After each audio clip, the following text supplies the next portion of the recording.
Good morning, everyone. This is Jeremy from Flatware Creations. I just wanted to show you what came out of my tumbler this morning.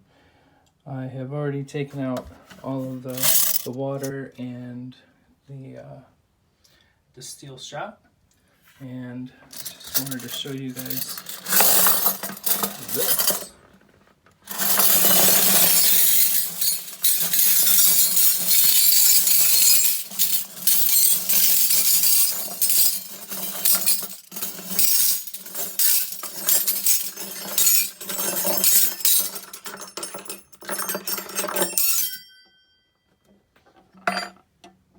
I thought it was empty.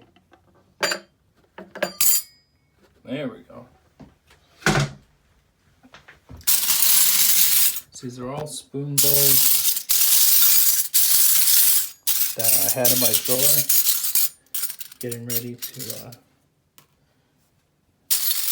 get some more silhouette spoons ready, and to get a bunch of this turned into windchime parts. I have no idea how many there are,